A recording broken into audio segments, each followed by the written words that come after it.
તે મહાપ્રભુ શ્રી સહજાનંદ સુખ રૂપ ભક્તિ ધર્મ સુત શ્રી હરિ સમરુ સદાય અનુપ પરમ દયાળુ છો તમે શ્રી કૃષ્ણ સર્વાધીશ પ્રથમ તમને પ્રણમો નામો વારંવાર હું શીશ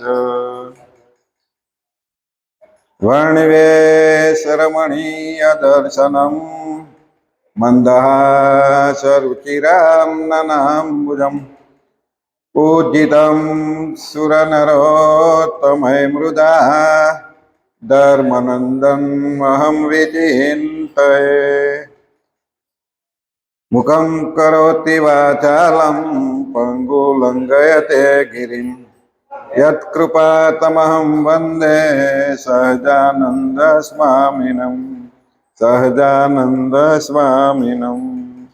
શ્રી સહજાન સ્વામી મહારાજની જય શ્રી લક્ષ્મી નારાયણ દેવની જય શ્રી હરિ કૃષ્ણ મહારાજની જય મંદિરની વિશે વિરાજમાન આપણા સૌના ઇષ્ટદેવ ભગવાન શ્રી સ્વામીના ચરણોમાં પ્રાર્થના સાથે બધા ભક્તોને વંદન સાથે જય સ્વામિનારાયણ. આજે મહાવદી દસમી આપણો ચોથો દિવસ કથાનો યમદંડની કથા 6 કડવ પૂરા થયા છે. આજે 7મું કડવું લઈશું. સરસ સમજાય તો સરસ કથા આવે, જેને સમજાય ઉતરે તો કથા સારી છે. ટાઈમ આપણને લાગે તો વધારે ટાઈમ લે તો વધારે ટાઈમ લાગે, એટલે થોડીક ઝડપ કરવી પડે કડવા પૂરા કરવા માટે. આજે આમ તો સરસ ભજન દર વખત રોજ આપણે ગવાય છે, અને અત્યારે પણ આપણે યમદંડને લગતું જવું કામ લાગે એવું ભજન ગાયું ને, કોઈ કોઈનું નથી રે કોઈ કોઈનું નથી. એ આપણે જાણીએ છીએ, કાલે આવી ગયું કોઈ કોઈનું છે બરાબર. મૂકી આવે કાલે જાય જવું સ્મશાનમાં બારી નાખીને તરત પાછા ખાવાનું હોતા હોય, મૂકતા હોય, ગમે તેમ બોલતા હોય બધું. એટલે એવું છે આ. અને એટલા માટે જ આપણે આપણું ધાર્યું નિશાન સાધી લેવાનું કે ભગવાનનું ધામ મળી જાય, ફરી ધક્કા ખાવા ના પડે. એટલા માટે જ આ યમદંડ ઘડીએ ઘડીએ જ ઉપદેશ કરે છે.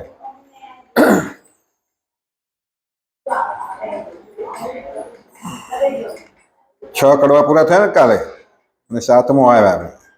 એટલે હવે યમ રાજા જીવાત્માને અહીંયાથી 13માને દિવસે ઉઠાવે છે, અને જમપુરીમાં લઈ જાય છે. કેવી રીતે લઈ જાય, કેવું દુઃખ આપતા આપતા લઈ જાય એનું વર્ણન આવશે. આવું સાંભળી શ્રવણે રખે ઉર વિચારતા એમ જીવ વસ્તુ તાય જડ નહીં તો દુઃખ ભોગવશે કેમ. વળી કોઈ કેશો જીવ જીણો વ્યોમથી અતિ વિશેષ અછેદય ભેદ અખંડ એ બળે સડે સુકે નહીં લેશ.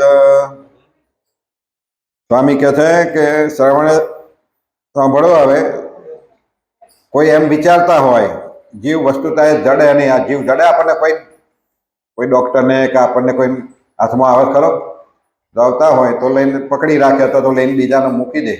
એટલે કે વસ્તુતા તો જીવ જડતો નથી, તો પછી ભોગવશે કેમ? એ કે કેમનું ભોગવતો છે? દેખાતો નથી આપણને, તો જીવાત્મા ભોગવશે કેમનું? વળી કોઈ કહેશો જીવ ઝીણો. જીવ કેવો છે? આપણે કાલે કહ્યું હતું કેવો ઝીણો છે? કોઈ કહેશો ઝીણો છે, અને વ્યોમથી અતિ વિશેષ. વ્યોમ એટલે આકાશ, એથી વિશેષ છે પાછો એમ કહેવાય છે. પાછો કેવો છે? અછેદ અભેદ અખંડ એહ બળે સડે સુકે નહીં લેશ. જીવ આપણે શિક્ષાપતિમાં લક્ષણ કહે ને, જીવાત્માનું લક્ષણ શું છે? લક્ષણ કે જીવ કેવો છે? અખંડ છે, અભેદ છે, અછેદ છે. અછેદ એટલે છેદી શકાય નહીં, કાપી શકાય નહીં. એને બે કાપવું હોય તો મારીએ તો કપાઈ જતો, આપણું શરીર કદાચ કાપી નાખે, મારે તો કપાઈ જાય, પણ જીવ કદી કપાતો નથી. ભેદ એટલે ભેદી શકાતો નથી, એને પાર કઈ અથવા પછી એ કરવું હોય તો પણ ભેદી શકાતો નથી, અખંડ છે, એના ભાગ થતા નથી. એ બળે સડે સૂકે નહીં, એ બળતો નથી, સુકાતો નથી, સડતો નથી. આ જીવના લક્ષણ. આ બધા જીવના એટલે જીવના અને શરીરના બેના લક્ષણો અલગ છે, બે એક નથી. પણ આપણે જીવાત્મા એવું માની બેઠા શરીર એ હું જ છું એવું મારી બેઠો. બાકી શરીર તો શું છે? નાશવંત છે. જીવ નાશવંત નથી. જીવ તો કાયમ એવો ને એવો જ રહે છે. એ નથી બળતો સડતો સુકાતો ને રોગ કશું થતું નથી. પણ એ ભોગવવા માટે એને દેહ મળે છે ને દેહમાં રહીને સુખ દુઃખ ભોગવાય છે. બાકી તો અવિનાશી છે ને અખંડ છે અને હંમેશા સુખદાયી છે. પોતાનું સુખ માનતો આવડે તો સુખદાયી છે. વળી કોઈક એમ કહેશો, કયો જીવ તે બ્રહ્મ સ્વરૂપ, કર્મ માયા કલ્પિત છે, કયો આત્મા એક અનુ. બ્રહ્મરૂપ છે. જીવાત્મા કેવો છે? બ્રહ્મરૂપ એટલે જે બ્રહ્મરૂપ છે એને કોઈ દુઃખ આવતો નથી. બ્રહ્મ એટલે અક્ષર, અક્ષર બ્રહ્મ કહીએ ને, તો એ બ્રહ્મરૂપ છે, સત્ય છે, સનાતન છે, સુખી છે, કદાચ એને દુઃખ હોતું નથી. તો જીવને તો આપણે બ્રહ્મરૂપ કહીએ છીએ. તો કર્મ માયા કલ્પિત છે. કર્મ જે છે, માયા છે, એ બધું નાશવંત છે, કલ્પિત કહે છે. તો આત્મા કેમ આત્મા કેમ એ રીતે અનુપ, એનાથી જુદો કેમ? એમ જણ જણ પ્રત્યે જુજવું જો પરથી કરશો પ્રમાણ. એમ દરેક જણ જુદું જુદું કહે છે. જણ જણ એટલે દરેક જણ, અલગ અલગ લોકો અલગ અલગ વાતો કરશે, અને જેવું પડશે એવું એનું પ્રમાણ કરશે. તે ઉપર કહું સાંભળો તમે સર્વે જન સુજાન. હવે એના ઉપર તમને કહું છું, સ્વામી કહે છે, બધા સુજ્ઞ થઈ ડાયા થઈને સાંભળો. વિવિધ ભાતે વર્ણવી કહું જીવની સર્વે વાત. હવે જીવની વાત કહું, બીજી જુદી જુદી રીતે તમને જીવની વાત કરું છું. શાસ્ત્ર સૌએ સત્ય કયો, જીવ જૂઠો નહીં કોઈ ભાત. શાસ્ત્રો તો જીવને કેવો કહે છે? સત્ય છે. આપણે જૂઠો કહે છે કે આ ખોટું છે, અથવા તો પછી મરી ગયા પછી કશું નથી, જીવ ગતો રહ્યો બધું એટલે ગતું રહ્યું બધું, પછી કશું જીવે નથી, કશું નથી. પણ કે શાસ્ત્રો કહે છે જીવ એ સત્ય છે. આગળ કયો એના લક્ષણો છે. જીવ જૂઠો નહીં કોઈ વાત, એ કોઈ દિવસ જૂઠો નથી. જીવ જોતા જો નવ જડે તો સાધન સર્વે વ્યર્થ છે. જો જીવ કે છે એમ હોય, જૂઠો પડતો હોય અથવા ન હોય, તો પછી આ સાધન કોના માટે કરવાનું? ખાલી શરીર માટે? આ ભક્તિ કોના માટે? શરીર માટે કરીએ, મંદિરમાં આવીએ, ભગવાનને ભજીએ, દેવ સેવા કરીએ, બધું કરીએ કોના માટે? આપણે બધા બોલાવીએ અથવા સત્સંગ કથા કરીએ કોના માટે? શરીર માટે કે આત્મા માટે? આત્મા માટે, જીવ માટે. કારણ કે જીવ માટે જ કરવાનું છે. તો પછી જૂઠો હોય તો આ બધું કેમ કરવું પડે? સ્વામી કહે છે, વંધ્યા સૂતને વખાણે વગોવે, એમાં સ્યો કયો અર્થ છે? વંધ્યા સૂત એટલે જે વાદળી હોય એ સૂતને વખાણે વગોવે, છોકરો જ નથી પણ વખાણ એને એની વાતો કરે તો શા કામની? એમાં વર્ષો એનો શૂન્ય સુમનની ત્રજ સારું અતિ આગ્રહ કોણ કરે? શૂન્ય સુમનની એટલે આકાશની ફૂલની. આકાશનું ફૂલ હોય, આકાશમાં કંઈક રબડતું ફૂલ દેખાયું કોઈ? તો કે આકાશના ફૂલની વાત કરે તો ખાલી તો કલ્પના થઈ. ત્રજ સારું એટલે એની માળા સારું. સંધ્યા સુમ એટલે કે આકાશની ફૂલની માળાની વાતો કરે. એ આગ્રહ કોણ કરે? કે છે આકાશના ફૂલની માળા બનાવી લાવો, એવો આગ્રહ કોણ કરે? છે જ વસ્તુ નહીં તો પછી એની વાત ક્યાંથી આવે? સસ શૃંગની શિબિકાએ બેઠે ન બેઠે શું સરે? સસ શૃંગની એટલે સસલાના શિંગડાની, શિબિકા એટલે બેસવા માટે બનાવે ને પાલખી, તે સસલાના શિંગડાની પાલખી જોઈ બધા? પછી એની વાત કરે. જે ના જાણતો હોય તો સમજે કે પાલખી, પણ સસલાનું શિંગડું જોયું? પછી એની પાલખી ક્યાંથી બનવાની છે? એટલે કે છે એના એ વાતો કરે શું સર? એવી રીતે જપ તપ તીર્થ જોગ જજ્ઞ દાન પુણ્ય વ્રત વિધિ મળી, એને અર્થે કરવું પામનારો ન મળે મળી. તો આ બધા આપણે જપ કરીએ છીએ, તપ કરીએ છીએ, વ્રત કરીએ છીએ, યજ્ઞ કરીએ છીએ, દાન કરીએ છીએ, પુણ્ય કરીએ છીએ, ભક્તિ કરીએ છીએ, આ બધું જે કરીએ છીએ કે એ વ્રત વિધિ બધું મળી કેને અર્થે કરવું? કે આ બધું કોના માટે કરવું? પામનારો ન મળે વળી. જીવ તો પછી રહેતો જ નથી કે છે, પછી કોના માટે કરવું? સ્વામી કહે છે પુણ્ય પાપ પર પોતાના સમજ્યામાં શું સાર છે? પુણ્ય અને પાપ પર પોતાના સમજવામાં શું સાર છે? પાપ અને પુણ્ય જો સમજતા ના હોય અથવા એમાં સાર ન માનતા હોય તો એ સમજવાનું શું? ન્યાય અન્યાય ન કરવું એ પણ જૂઠો નિર્ધાર છે. ન્યાય અન્યાય ન કરવું એ પણ જૂઠો નિર્ધાર, જૂઠું છે કે છે. જો ન્યાય અન્યાય જેવું ન હોય તો એ પણ જૂઠો નિર્ધાર છે. એમ આગમ અસત્ય થયો, વળી વક્તા ન સમજ્યા વાત. એમ આગમ એટલે શાસ્ત્રો, શાસ્ત્રો અસત્ય થયો. જો આવી વાતો કરે તો શાસ્ત્રો પણ જૂઠા થઈ જાય ને. તો પછી અને વળી વક્તા ન સમજ્યા વાત, જે આવી વાતો કરનારા હોય એ શું સમજ્યા? એનો સાર શું સમજ્યા? એ જ પાછા જો આવું કે તેનો સાર શું છે? એ તો મત છે મૂર્ખનો, જીવ સાચો છે સાક્ષાત. આવું બધું જે કહેતા હોય ને એ મૂર્ખનો મત છે. મૂર્ખા લોકો આવું કહે છે, બાકી જીવ તો સાક્ષાત છે. વેદાંતી વણ સમજે કહે, ભરમ હતો તે જીવ થયો. હવે વેદાંતી જે કહેવાય, વેદાંતિઓ છે ને, ભગવાને વતનામૃતમાં ઘડીએ વેદાંતિનો અર્થ આવે. વેદાંત પોતપોતાની રીતે વર્ષ કરતા હોય, વેદના ભણેલા કે છે અમે, એવા બધા વણ સમજે શું કે ભ્રમ તો કે ભ્રમ હતો એ જ જીવ થયો. જે ભ્રમ હતો એ જ જીવ થયો. હવે જીવ થયો, આપણે તર્કશાસ્ત્ર એમ કહેતા હોય ભ્રમ એ જીવ, તો જીવ એ ભ્રમ છે. ભ્રમ એટલે જીવ ને જીવ એટલે ભ્રમ. આત્મા એ પરમાત્મા, પરમાત્મા એ આત્મા. એટલે આપણે પરમાત્મા ને આપણે જ આત્મા, આવું થઈ જાય. એ પણ મોટો બાદ આવ્યો, તે પણ મર્મ નવ લયો. એ પણ એક મોટો બાદ આવ્યો કે છે. જે ભ્રમ કે છે એ જીવ થયો એવું કે એ પણ મોટો વાંધો આવ્યો. કેમ? કારણ કે ભ્રમને જો જીવ બનવું પડતું હોય તો પછી એને ભ્રમ કેવી રીતે કહેવાય? ભ્રમને ભોગવવા આવવું પડતું હોય. ભ્રમ જો જીવ બન્યો તો એને ભોગવવું પડે ને. તો પછી એ મોટો બાદ કહેવાય. અને એનો મર્મ પણ સમજ્યો નહીં.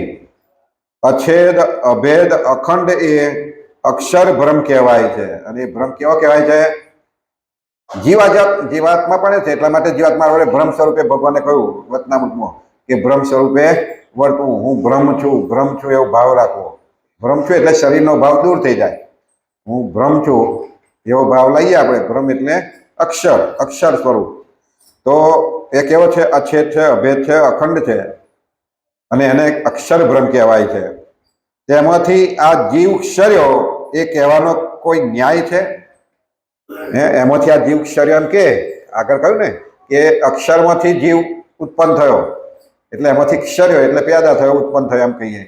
ક્ષર અને અક્ષરમાં સમજાય?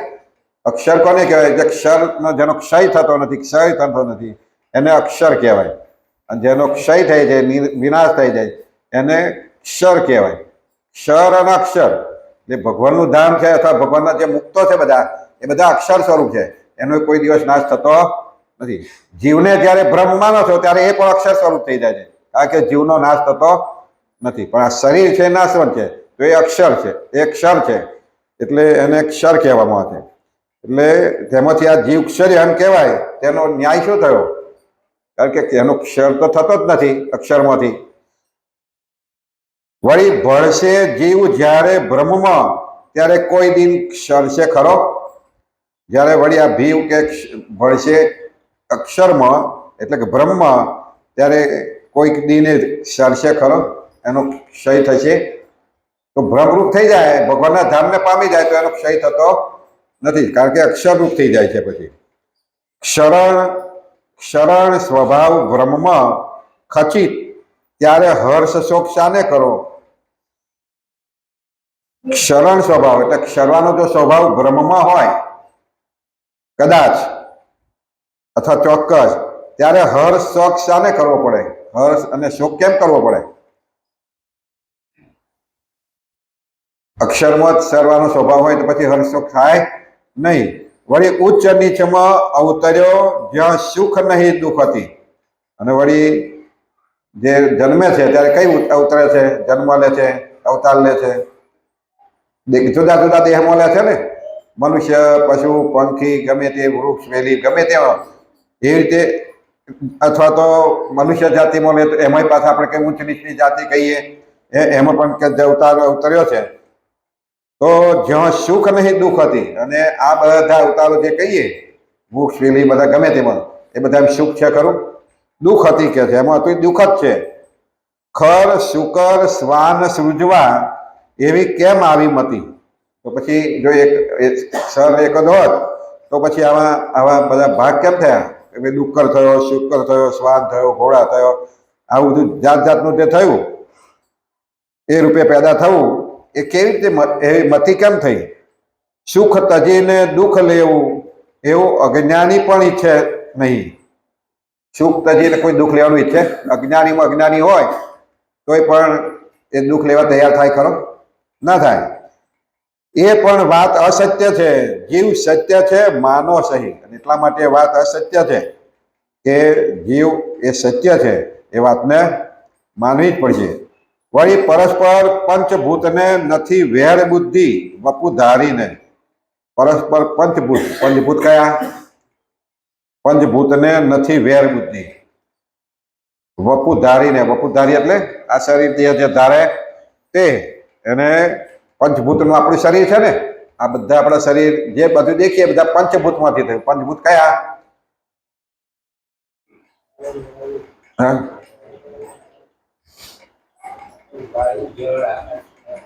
પૃથ્વી, જળ, તેજ, વાયુ ને આકાશ. આ પાંચ ભૂત. આ પાંચ ભૂતમાંથી આપણું શરીર બાળી મળે એ પાંચે ભૂતમાં અલગ અલગ બાળી મળે. તે પછી પૃથ્વી રૂપ હોય, રાખ પડી રહે, પૃથ્વીમાં ભળી જાય.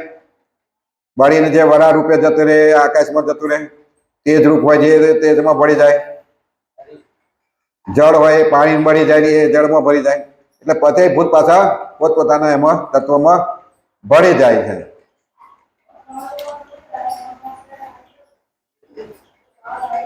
એટલે પંચભૂત નથી એમાં વેર બુદ્ધિ વપુ ધારીને. એમાં વેર બુદ્ધિ નથી. વપુ ધારી તો શરીર ધારીને. આત્મા એક છે ત્યારે નાખે છે કેમ કેને મારી? ઘરે કે આત્મા બધા એક જ છે એવું કે ને? આપણે આત્મા તો બધો એક જ છે, તો આટલા બધા કઈ રીતે? અને જો આત્મા એક હોય તો પછી એકબીજાને મારી કેમ નાખો છો? આત્મા એક જ હોય તો એકબીજાને મારી કેમ નાખે છે? હરિ મિત્ર તો અસત્ય છે જ્યારે આત્મા તો છે એક. આવું કે હરિ મિત્ર એટલે દુશ્મન ને મિત્ર તો એક છે, અસત્ય છે કે છે, જ્યારે આત્મા તો એક જ છે. એ તો વાણીનો વિલાસ છે, કહું હવે એનો વિવેક. આ બધું જે બધી વાતો કરી એ શું છે? વાણીનો વિલાસ છે. એટલે જેને જેવી સમજણ પડે, જેવી પતિ એવું સમજી જાય. એટલે આ વાણીના વિલાસ છે. જેમ નર આકાશમાં અતિ ઊંચો કરે પ્રવેશ, તેને આકાર અવની તણા નજરે ના આવે લેશ. નર એટલે માણસ.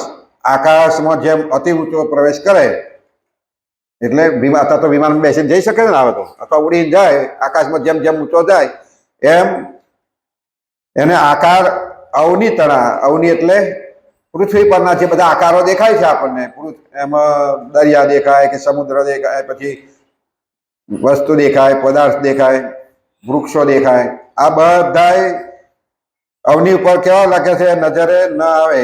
એ જેમ જેમ ઊંચે જાય એમ એ બધું દેખાતું બંધ થઈ જાય.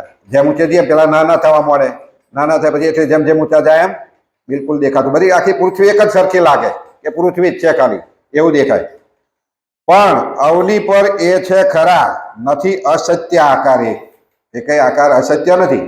કહેવામાં આવે કે આવું છે તો છે ખરા પૃથ્વી પર, પણ દેખાતા નથી. ત્યારે આવી વાત કરે છે કે પૃથ્વી એકલી જ છે, બીજું કશું છે નહીં. કેમ? કારણ કે એવી સ્થિતિએ પહોંચ્યો છે એટલે દેખાતું નથી. નોખા નજરે આવે છે એ અનેક. આકાર તો સત્ય છે, જોવે છે, જો નજીક આવે તો બધા નોખા એટલે જુદા જુદા અલગ અલગ દેખાય છે. એમ નિર્વિકલ્પ સમાધિમાં નથી આવતા નજરે જોઈ, પણ જીવ ઈશ્વર માયા વળી એ સાથ છે સૌ કોઈ. એટલે જે નિર્વિકલ્પ સમાધિ આપણે વતનામૃતમાં આવે, સવિકલ્પ સમાધિ અને નિર્વિકલ્પ સમાધિ. સવિકલ્પ સમાધિ એટલે સમાધિમાં જાય પણ એને સંકલ્પો રહ્યા કરે, એને સવિકલ્પ સમાધિ કહે. અને જેને કોઈ પછી બીજી કોઈ ઈચ્છા ના રહે, કોઈ સંકલ્પ ના રહે, એવી સમાધિમાં જાય અને કોઈ ઈચ્છા ન રહે તો એને નિર્વિકલ્પ સમાધિ કહે. ભગવાન સિવાય બીજું કશું દેખાય નહીં. તો એ નિર્વિકલ્પ સમાધિ વાળા એમ કે છે કશું જ નથી, અને સબ વિકલ્પ સમાધિ વાળા એમ કે આ બધું છે. એટલે ભગવાને વતનામૃતમાં કહ્યું કે આ બે વસ્તુ સાચી છે. જે નહીં કે નહીં કશું કહેતા એ પણ સાચા છે, પેલો નથી કે છે એ પણ સાચા છે, કે છે એ પણ સાચા છે, બેની દ્રષ્ટિએ બે સાચા છે. જેને દેખાય છે એવું કે છે, જેને નથી દેખાતું એ એમ કે છે કે નથી આ વસ્તુ. એમ નિર્કલ્પ સમાધિમાં નથી આવતા નજરે જોઈ. એમ જેને નિર્કલ્પ સમાધિમાં નથી આવતા એ નજર નહીં આવતો એટલે એવું કે છે. પણ જીવ ઈશ્વર માયા વળી એ સાચા છે સૌ કોઈ. એ બધું જીવ છે, માયા છે, ઈશ્વર છે. આમ તો 5 તત્વો છે ને, 5 તત્વો અનાદિના જીવ ઈશ્વર. આપણે ભગવાનને સ્વામિનારાયણ પ્રશ્ન પૂછ્યો હતો લોજમાં, અથવા દરેક જગ્યાએ પૂછતા હતા કે ભાઈ પહેલો પ્રશ્ન શું પૂછતા કાયમ? જીવ, ઈશ્વર, માયા, બ્રહ્મ અને પરબ્રહ્મ, એના સ્વરૂપો સમજાવો. રામાનંદ સ્વામીને પણ એ પ્રશ્ન પૂછ્યો હતો અને જવાબ મળ્યા હતા. એટલે કે આ વસ્તુ 5 અનાદિની છે, કાયમ માટે છે. જીવ એટલે આપણે, માયા એટલે આપણે બધી માયા ભગવાનની શક્તિ છે એક પ્રકારની, જે આપણને એમાં મોહ કરાવે છે. ઈશ્વર એટલે એ જીવ પ્રકાર જ છે, જીવનો એક પ્રકાર, પણ મોટો આપણા કરતા કંઈક અધિક છે. ઈશ્વર સ્વરૂપ જેનું છે, દેવ સ્વરૂપ જેવું છે એનું, એને ઈશ્વર કહેવાય છે. અને બ્રહ્મ એટલે જે મુક્તો કહીએ છીએ અથવા તો અક્ષર કહીએ છીએ એ બ્રહ્મ સ્વરૂપ છે. અને પરબ્રહ્મ એટલે એથી પર જે સર્વોપરી છે, આપણે ભગવાનને કહીએ છીએ એ પરબ્રહ્મ છે. એમ આ 5 તત્વો અનાદિ છે. નિત્ય નિરંશ કહેવાય છે તે, અને કેવા છે? એ અછેદ, અભેદ અને અજન્મા. નિત્ય નિરંશ કહેવાય છે. એ અછેદ છે, અભેદ છે, અજન્મા છે, કદી જન્મતા નથી. અને નિત્ય છે અને નિરંશ છે, એના ભાગ થતા નથી. આપણે આમ ઘણી વખત કે ઈશ્વરનો અંશ, પણ એ રીતે કે ઈશ્વરના ભાગ નથી થતા. અંશ એટલે ભાગ, એમાં ભાગ કકડા કરીને આવે એટલે ભાગ કહેવાય. એમ એવા ભાગ થતા નથી. તેને 3 શરીર, 3 અવસ્થા, 3 ધર અભિમાન. અને દરેકને આવા 3 પ્રકારના શરીર છે. ઈશ્વરના 3 સ્વરૂપ છે, આપણા પણ 3 શરીર છે. અવસ્થા પણ આપણી 3 છે, અને અભિમાન પણ આપણે 3 જાતના ધરીએ છીએ. એ 3 શરીર એટલે આપણું સ્થૂળ સૂક્ષ્મના કારણ શરીર કહીએ ને, આપણું આત્માનું સ્વરૂપ, આપણું જે સ્વરૂપ છે સ્થૂળ સ્વરૂપ છે. એના 3 સ્વરૂપ છે, સ્થૂળ, સૂક્ષ્મ અને કારણ. સ્થૂળ શરીર એટલે આપણે જે બધાને દેખી શકીએ છીએ શરીરથી, એનું સ્થૂળ શરીર છે. આકાર માત્રથી જોઈ શકીએ છીએ, એ સ્થૂળ શરીર છે. સૂક્ષ્મ શરીર એટલે આપણા શરીરની અંદર પાછું એવું સ્વરૂપ છે કે જે વિચાર શક્તિ જેવું, આપણે જે મનન કરીએ ને, ચિંતન કરીએ, એ સ્વરૂપ છે, એ એનું શરીર છે. અને કારણ શરીર છે એ વાસના સ્વરૂપ છે. અંદર આપણે જે વાસના રહી છે એ કારણ સ્વરૂપ, એ કારણ સ્વરૂપ જ આપણને જન્મ મરણ લેવડાવે છે. જે વાસના આપણને રહી જાય અને એ જ વાસના એ જીવની સાથે જાય છે, અને એ જ જીવને ફરીથી જન્મ મરણ લેવડાવે છે. 3 ગ્રંથિએ ગૂંથ્યો તે જાણો જીવ નિદાન. જીવને આ 3 ગ્રંથિઓ કઈ રીતે ગૂંથેલો છે. હરખ શોકને તે ભોગવે, વાસનાએ યુક્ત એ જીવ. અને જીવ શું ભોગવે છે? હરખ એટલે આનંદિત પણ થાય છે, દુઃખી પણ થાય છે, શોકને પણ ભોગવે છે, ઉદાસ પણ થાય છે, અને વાસનાએ યુક્ત છે. કેવો છે? વાસના. જો વાસના ના હોય તો સુખી થઈ જાય. આપની અંદર જો વાસના ન હોય તો જીવાત્મા પછી આ જન્મ મરણ રહે નહીં. જન્મ મરણ સુખ દુઃખમાં રહે સંસ્કૃતિમય સદૈવ. અને આ જન્મ મરણ સુખ દુઃખમાં જ એ સંસ્કૃતિ રહેલી છે. સંસ્કૃતિ એટલે જન્મ મરણ, ઘડીએ ઘડીએ જન્મવું મરવું, જન્મવું મરવું. અહીંથી આપણે ગયા તો એ જીવને પાછું ફરી કંઈક ના કંઈક તો જન્મવાનું જ છે. ક્યાં જન્મવાનું? એ એના કર્મ પર આધારિત. જે વાસના હોય એ પ્રમાણે એને કોઈ પણ દેહમાં એને ભૂત પ્રેતમાં અથવા તો યમપુરીને ભોગવ્યા પછી 84 લાખના જે દેહ ભોગવવાના છે એ એને એ જન્મ મરણ એવા લેવા પડે છે. એટલે સંસ્કૃતિ કહેવાય એને. અને એ સંસ્કૃતિમય સદૈવ રહેવાનું છે.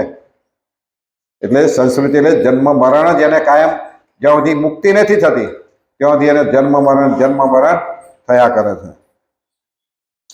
શબ્દ, સ્પર્શ, રૂપ, રસ, ગંધ, મન, બુદ્ધિ, ચિત્ત, અહંકાર એ શરીર 9 તત્વનું જાણો જીવનું નિર્ધાર.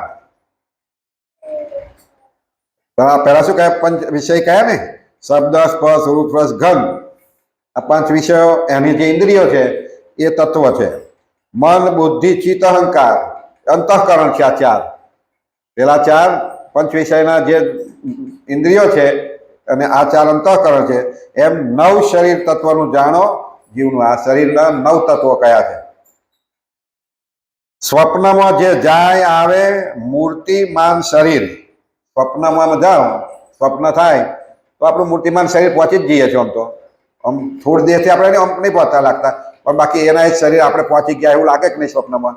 તમે ગમે તે સ્વપ્નમાં જાઓ, કોઈ પણ સ્વપ્ન આવ્યું, સ્વપ્નમાં તમે ભોગવો તો મૂર્તિમાન સ્વરૂપ ભોગવતા એવો જ તમને થાય, આનંદ થાય. સુખ દુઃખને તે ભોગવે મને માનજો મહાધીર. અને એ સુખ દુઃખને મનથી બરાબર માણે છે, ધીરજ રાખીને. જેમ વહની વ્યાપે લોહમાં જુદા પણ જણાય નહીં. વહની વ્યાપે લોહમાં જુદું પણ જણાય નહીં. લોહ એટલે લોખંડ, બરાબર ને? વહની એટલે અગ્નિ, બરાબર ને? અગ્નિ બાબત તપાય હોય તો બે એક થઈ જાય કે નહીં? જુદા વ્યાપે. આ અગ્નિ છે, એના લોખંડ છે, જુદું લાગે? લાલ ચોળ જ લાગે, ગોળો. જુદા પણ જણાય નહીં. તેમ જીવ અવસ્થા શરીરમાં તદાત્મક રહ્યો થઈ. એવી જ રીતે કે છે આ જીવ અવસ્થા શરીરમાં, જીવ અવસ્થા જે છે એ શરીરમાં તદાત્મક એક બીજા જો એવી રીતે મળીને રહેલો છે કે બે એક જ લાગે. શરીર જુદું ના લાગે, જીવે જુદો લાગે, ઊંચું એમ જ લાગે. એ રહ્યો છે થઈ, એવી રીતે થસીને રહેલો છે. ગણ એરણને વચ્ચે આવી લો જેમ ઘડાય છે, તેમ જીવ શરીર સંબંધે માનો માર બહુ ખાય છે. જેમ કે એરણ ને ગણ હોય, લોહાનું જોયું છે ટીપે, બરાબર? અને એનાથી જેમ લોખંડ ઉપર પટકા પડે ને ઘડાય, આકાર ઘડાય ને પછી એમ જેમ ઘડાય છે એમ જીવ શરીર સંબંધે કરીને. બાકી જો જીવ એકલો હોય તો કશું થતું નથી, પણ શરીર સંબંધે કરીને માનવ માર બહુ ખાય છે, માર ખાય છે. અને આપણે કઈ વાગે જે કંઈક દુઃખ પડે છે શરીરને લીધે પડે છે. એકલો આત્માને કશું દુઃખ પડતું નહીં, કારણ કે આત્મા તો આનંદ સ્વરૂપ છે. એને કોઈ દુઃખ સુખ એવું કશું છે નહીં, આનંદ સ્વરૂપ જ છે એને. પણ એ શરીરમાં રહીને આ બધું ભોગવવું પડે છે, એટલે કે માર બહુ ખાય છે. અનેક તન આવ્યા ગયા વળી જશે આવશે અનેક. અનેક તન એટલે શરીર, અનેક શરીર ગયા આપણો. કોઈને આપણે ખબર છે કઈ? આપણું શરીર આગલો જ જન્મ કયો તો આ મનુષ્યમાં આપણે છે, તો એના આગળનો મારો જન્મ કયો તો કોઈને ખબર છે? નથી. એને આગળના જો આગળનો જ ના તો ત્યાંથી આગળના કઈથી ખબર પડે? તો કહે છે અનેક જન્મ ગયા, અનેક તન ગયા, અને હજુ પણ જશે. હજુ આના પછી કયો આવશે આપણને ખબર નથી. ખબર છે? નથી. આના પછી મારે કયો જન્મ આવશે, કેવું તન લેવું પડશે, કેવું શરીર લેવું પડશે, ખબર નથી. પણ ભગવાનનું ભજન કરીશું તો આપણે દિવ્ય સ્વરૂપ પામીને, ભગવાન પહેલા વતનામૃતમાં કહ્યું છે ને એ ભગવાનનો ભક્ત કેવા સ્વરૂપને પામે છે? ધર્મકુળ આશ્રિત એવો જે ભગવાનનો ભક્ત હોય. વતનામૃત પહેલાનો પ્રશ્ન છે, પહેલા જ પ્રશ્નમાં બીજો કે ત્રીજો પ્રશ્ન છે. ધર્મકુળ આશ્રિત, ધર્મકુળ આશ્રિત એટલે બધા કોઈ ના સમજતા એટલે ફરી કહું છું. ધર્મકુળ આશ્રિત એટલે આપણા માટે, સ્વામિનારાયણ સંપ્રદાય માટે વાપર્યો.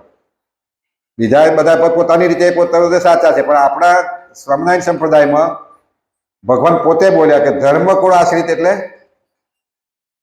ધર્મને આશરે રહ્યા હોય. આ બધા એવો અર્થ સમજાવે છે કે ધર્મને આશરે રહ્યા હોય, એટલે કે ધર્મ પાળતા હોય ધર્મકુળ એમ કે છે. આ બધા અહીં અમે પ્રશ્ન છણાવટ કરેલી છે સંતો જોડે, તો આવો જ જવાબ આપતા હતા, ખોટો ખોટો. ધર્મકુળ આશ્રિત એટલે ધર્મ, આપણા ભગવાને આપણને ગુરુ આપીને ગયા છે એટલી જ ખબર છે ને, કે નથી? સંતો આપણા ગુરુ નથી, એને ખાલી દીક્ષા આપણી પાસે કંઠી પહેરાય એટલે ગુરુ માની વાત જુદી છે. આખા સંપ્રદાયના ગુરુ જો કોઈ હોય તો કોણ છે?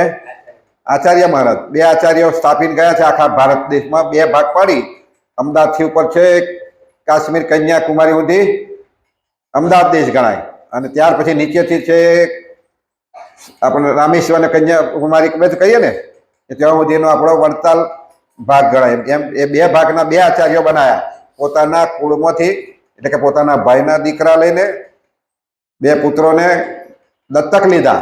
ગણાયું કે એ તો પછી સાધુ હતા, સાધુ છોકરા દત્તક કેમ લીધા? ઘણા આવા પ્રશ્નો કરેલા છે અમે. એ દત્તક કેમ ના લે? કે બાવા લઈ શકે દત્તક? સાધુ દત્તક લે છોકરા, આ સાધુની ઈચ્છા થાય મારે દત્તક લઈ શકે? એમને ના લેવાય. પણ સ્વામિનારાયણ ભગવાન તો ગાદી ઉપર હતા, આચાર્ય હતા, એટલે આચાર્ય તરીકે અને ત્યાગી હતા, પાછા સફેદ કપડામાં હતા, એ ભગવા કપડામાં નતા. રામાનંદ સ્વામી કેવા કપડામાં હતા? જો ફોટો છે રામાનંદ સ્વામી, સફેદ કપડામાં, એ આચાર્ય તરીકે હતા. એટલે એ કરી શકે, એટલે એમણે પોતે પોતાના ભાઈઓના, અને ઘણા પાછા કે ભૂવો ધોણે નારિયેલ કઈ બાજુ નાખે? હા, ઘર બાજુ. તો કે એમણે એમના ઘર બાજુ નાખ્યું, એમના ભાઈઓ છોકરા દત્તક લઈને બે દીધા. કે આવું કે નારા છે? પણ એનો મહિમા પુરુષોત્તમ પ્રકાશ સાંભળો તો સમજાય. પુરુષોત્તમ પ્રકાશમાં એ આપણે કોકદાર આવી રીતે કોકદાર ગોઠીશું, બે ચાર દાડા પાછા. હા, પુરુષોત્તમ પ્રકાશમાં એટલે એનો આખો મહિમા સમજાશે.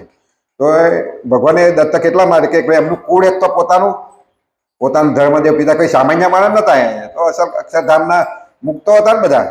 અને એમના કુળે જે ધર્મ લીધા એ કઈ સામાન્ય માણસ ના હોય, એ દેવ સ્વરૂપે અક્ષર મુક્તમાંથી જ આવીને કોઈક એમનો જન્મ ધારણ કર્યો હોય. એટલે એમને પોતાના દત્તક પુત્રો લઈ ગાદી ઉપર બેસાડ્યા અને પોતે પોતાનું તેજ એમાં આપ્યું. જેમ ભગવાન મૂર્તિ પ્રતિષ્ઠા કરે, મૂર્તિમાં પ્રાણ પૂરે ને, એમ આચાર્યમાં પોતે પોતાનું તેજ સ્થાપ્યું. એટલે એમાં ભગવાને પાછું કહ્યું કે હું એમાં રહેલો છું, એ મારામાં છે અને હું એમનામાં છું. એ મારું અપર સ્વરૂપ છે. અપર સ્વરૂપ એટલે હું છું ને એવું, એ મારું સ્વરૂપ છે, બીજું મારું સ્વરૂપ છે. શિક્ષાપત્રી મારું સ્વરૂપ છે, મૂર્તિ એ મારું સ્વરૂપ છે, એમ આચાર્ય એ મારું સ્વરૂપ છે. સંત એ પણ મારું સ્વરૂપ છે. સંતે શું કહ્યું છે? સંત પણ મારું સ્વરૂપ, પણ એ સંતના ગુણમાં, સંતના નિયમમાં રહ્યા હોય તો. બાકી આચાર્ય તો ભગવાન મૂકીને ગયા છે, એટલે બીજા કોઈ કહ્યું જ નથી કે એ સ્વરૂપ એમનું છે. અને પાછું એમને આગળ આજ્ઞા કરી કે તમારે તમારા પુત્રોને દત્તક લઈને, પાછા તમારે કદાચ ના હોય તમારા પુત્રને મૂકવાના, યોગ્ય ન હોય તો ભાઈના બીજા પુત્રો કરીને દત્તક લઈને મૂકવા, તમારા કુળમાંથી જ, એવી આજ્ઞા કરી છે.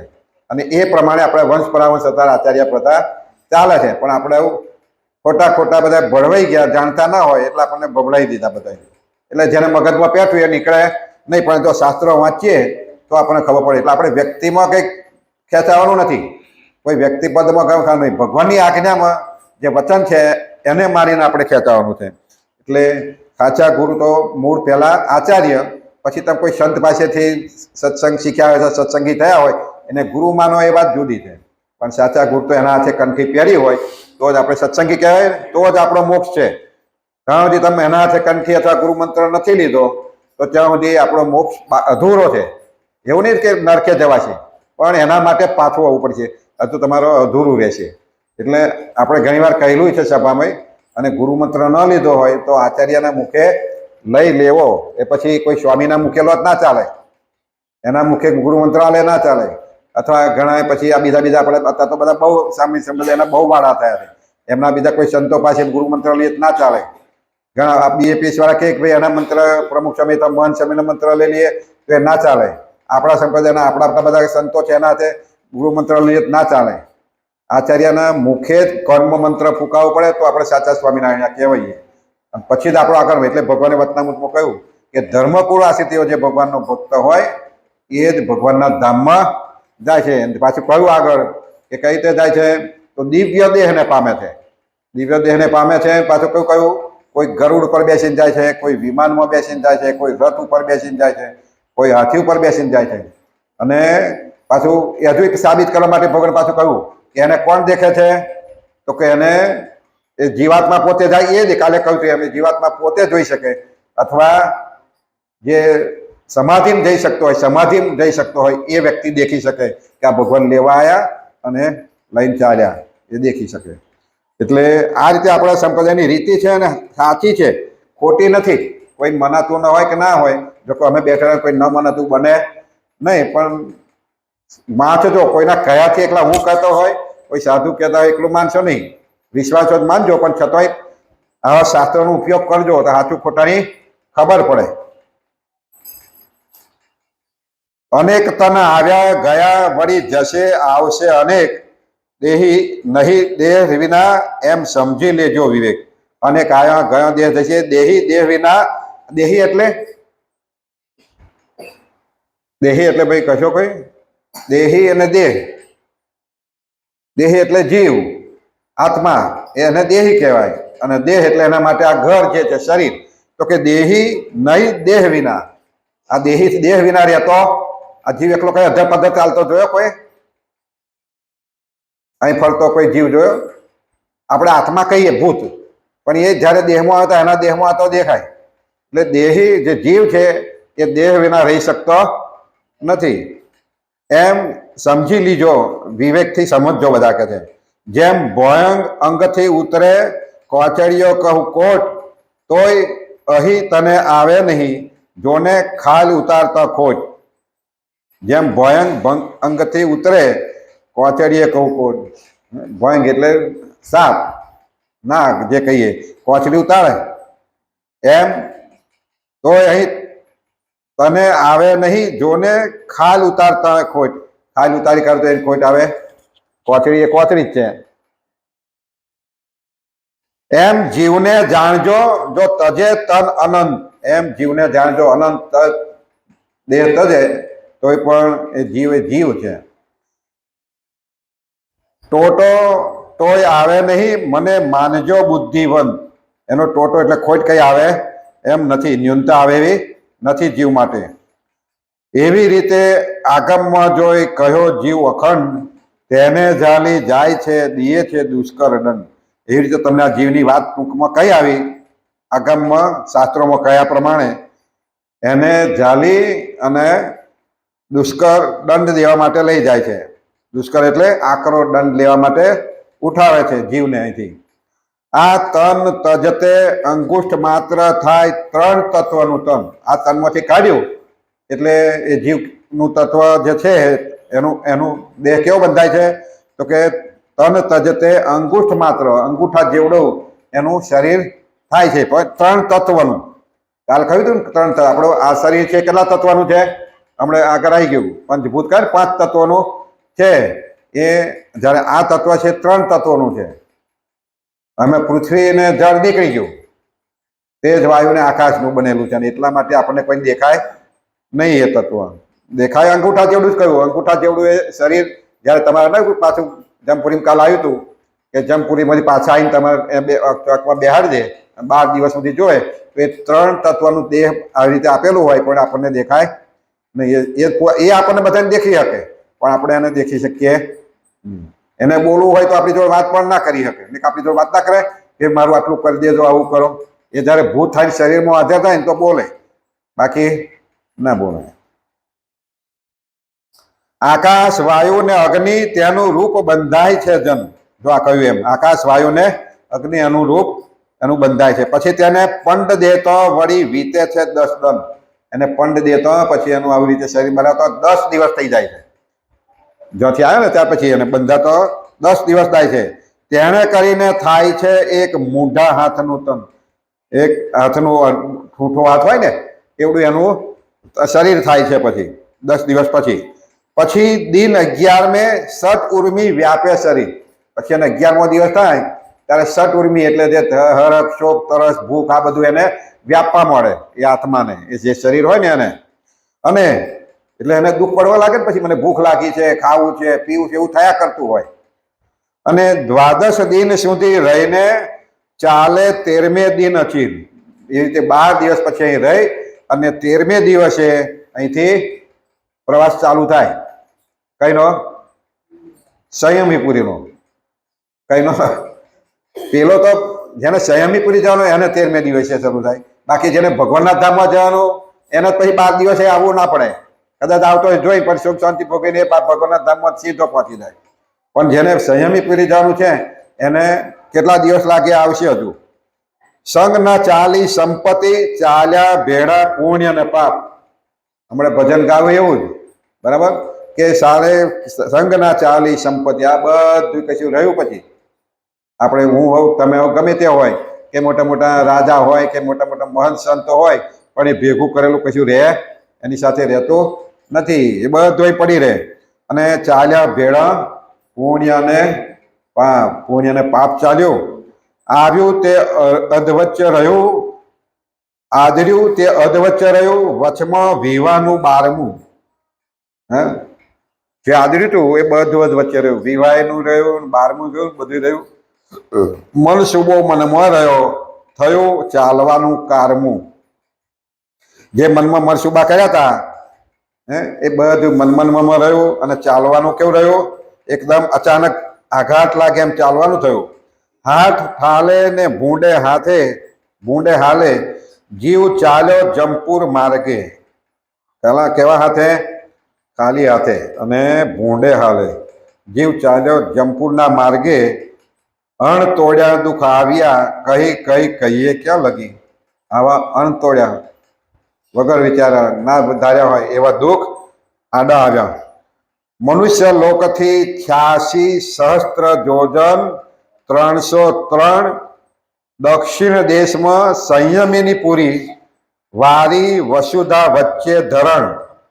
ત્યાં જવાનું થયું જીવને ભેડું ભલું ભૂંડું ભાતું લઈ ખાવા લીધી સંગે ખર્ચી જેમાં સુખનો લવલેશ નહીં. એટલું કહી દીધું. આ જંપુરી કેટલી દૂર છે કઈ ને? મનુષ્ય લોકથી 86 સહસ્ત્ર 86,000 યોજન અને 303 યોજન. 86,303 યોજન આપણી ધરતીથી એટલું દૂર છે અહીંથી. યોજન એટલે 1 યોજન એટલે 4 ગાંવ એવું કહેવાય છે ને. કેટલું છે? 4 ગાંવ. 1 ગાંવ 4 ગાંવ આપણે 1 ગાંવ એટલે પાછું 3 કિલોમીટર. તો એ ગણવા જાય 12 કિલોમીટરે 1 યોજન થાય. 12 કિલોમીટરે 1 યોજન થાય. તો એવા 86 સહસ્ત્ર એટલે 86,303 યોજન અહીંથી દૂર છે આપણી પૃથ્વીથી, આપણી ધરતીથી. સંયમીની પૂરી એટલે જંપુરી દક્ષિણ દેશમાં. એટલા માટે આપણે ખબર છે ઉપાડ તારે મોઢું કે બાજુ રાખે? મોઢું પડે આપણે વાડીએ તો કે બાજુ વાડીએ? મોઢું ઉત્તર દિશા રાખીને. કેમ? કે આપણે એ બાજુ પહોંચાડવાનો છે. પણ રીતિ એ બતાય કે દક્ષિણ દિશા જવાનું.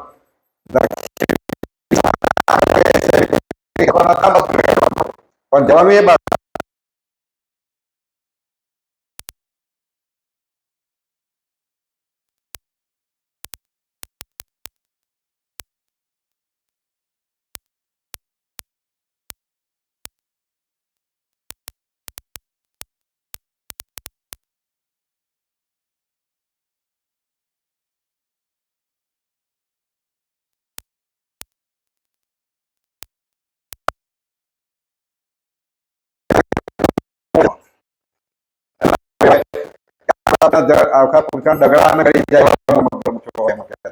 આવું છે.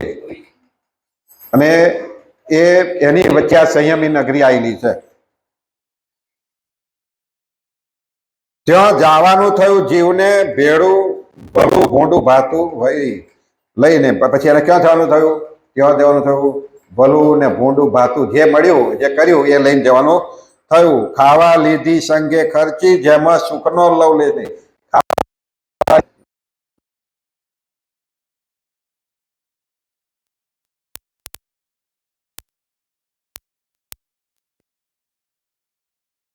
છૂટી જઈશું.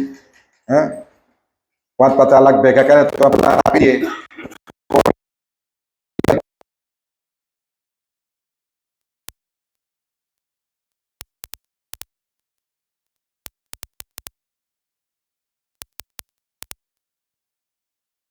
કામમાં આવે. વાત વશમી વિકટ વળી જ્યાં ઓળખાણ નહીં આપણી. અને વાત કેવી છે? વિકટ, ભયંકર. અને પછી એ ઓળખાણ ત્યાં કોઈની કામ નહીં આવે. આવશે તો કોની આવશે? સાચા સંતનો સંગ કર્યો છે આવશે, ભગવાનની કરી છે ઓળખાણ આવશે, મોટા પુરુષની કરી છે આવશે. બાકી અહીંની કે રાજા મહારાજા પ્રધાન ગમે તે કોઈ મોટા પદવીદાર હોય છે એ કોઈની ઓળખાણ તો કોઈ કામ આવશે નહીં. પ્યાસ ભૂખનું કોણ પૂછે? દે માર બહુ સૌ ઘણી ધણી. પ્યાસ ભાઈ ભૂખ લાગી છે, તરસ લાગી છે એમ કશું નહીં પૂછે તમને. અને માર જ કરશે. એ માર્ગમાં જે ગામ છે તેનો તે કહું હવે નામ. હવે શું આવ્યું? જતા માર્ગમાં આટલા કિલોમીટર કાપવાનું છે ને એ પાછું 1 વર્ષે પહોંચાડે. આટલું તમને ચલાવીને 1 વર્ષે પહોંચાડે. હજુ આવશે એવું 1 વર્ષે પહોંચાડશે. ત્યાં સુધી મારતા આવી રીતે લઈ જવાના. રોજના લગભગ 300 જોજન જેવું કપાવે એવું કંઈક કહેવાય છે. આવશે એમાં કદાચ માપ. પણ એ જતા જતા જે ગામ આવે ના, એ ગામના નામ કહે છે. પ્રથમ યમપુર નામ છે, પુર સૌરી બીજું જાણ. પહેલું કયું નામ આવ્યું? એમને વાંચી દો એટલે વાર ના લાગે, બરાબર? ખાલી ગામ બોલવું એટલે.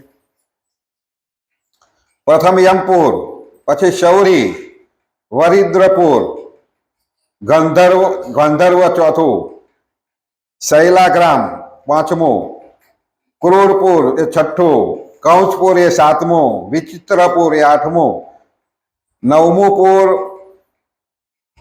બાહ્યાપદ, 10મું દુઃખદ જે નામ, નાના ક્રંદ એ 10મું, એક છે સુતપ્ત દ્વાદશઠામ, રૌદ્રપુર એ 13મું, પયો વર્ષણ 10 ને 4 એટલે 14મું, સીતાઢ્યપુર એ 15મું, બહુભીતિ 16 એટલે કે 16મું, એ 16 પુર છે દંડનો એક થકી કઠોર. આ 16 પુર કયા?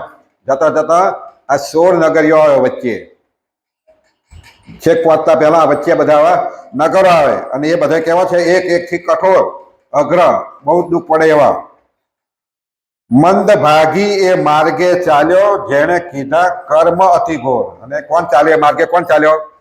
મંદ ભાગી, દુર્ભાગી છે, દુર્ભાગ્ય છે, એ એના માર્ગે ચાલ્યો.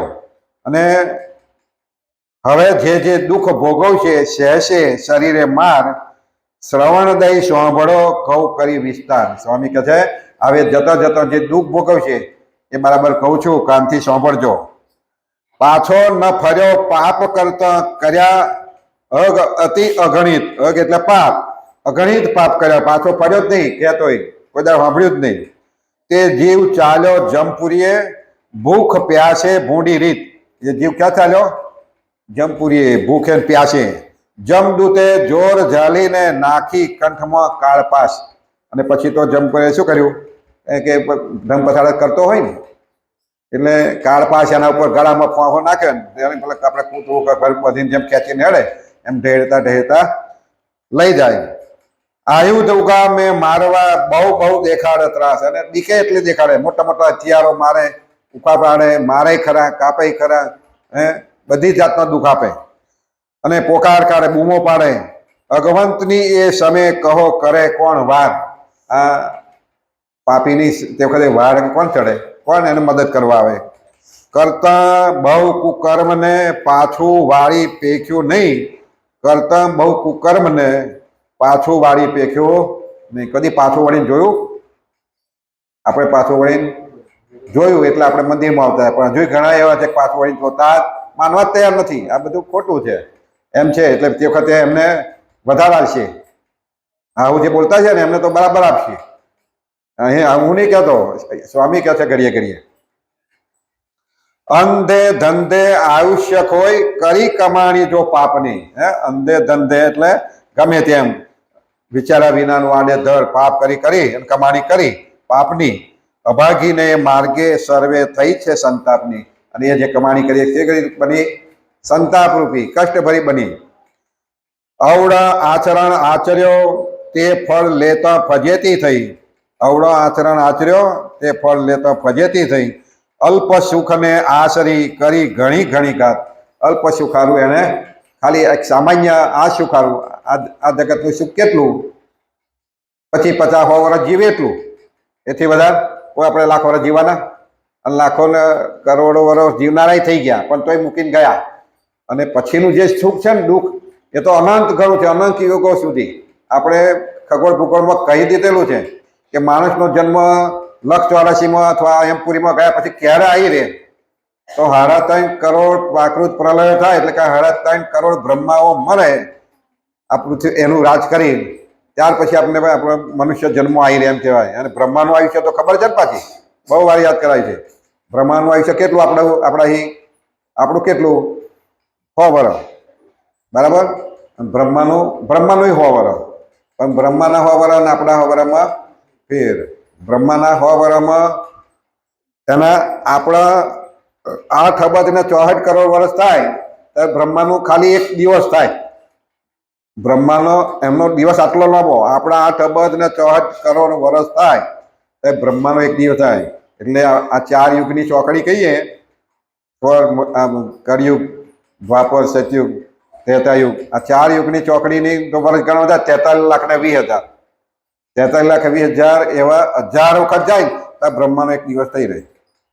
એવા બ્રહ્માનો એક દિવસનો 12 મહિનાનું વર્ષ, 30 દિવસનું મહિનો, 12 મહિનાનું વર્ષ, અને એવા 100 વર્ષ બ્રહ્મા જીવે તો આપણો કેટલો જતો રહે? આ વિચાર આપણને હંબક લાગે, તર્ક લાગે, પણ શાસ્ત્રો કે છે. આપણા એકલા શાસ્ત્રમાં નહીં, ભાગવતના બીજા દેવી પુરાણ એમાં તો બધામાં આવે કે આ આવું છે. તો એ સુખ એમને છે તો એ બ્રહ્માને જીવવાનું રહેતો, એને ટાઈમ આવે એટલે એને મરવાનું. પ્રકૃતિ પુરુષ સુધી બધાને જન્મવાનું, મરવાનું. અક્ષર પછી જે પ્રકૃતિ પુરુષથી પછી મહાપુરુષ છે એ બધા મુક્તો છે, એમને આવું દુઃખ નથી. અલ્પ સુખને આશ્રય કરી ઘણી આવી ઘાત, એવો પાપી પ્રાણીઓ ચાલ્યો જમ સંઘાત. પૂર્ણ દુઃખમાં જે પડ્યો, જેનો કહેતો ના આવે પાર.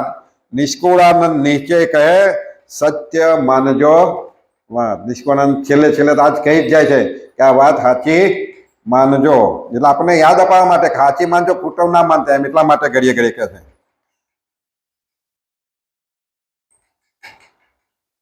જંજી હું ગાવાની છું એટલે સારું ખેંચાય કે વાર લાગે છે.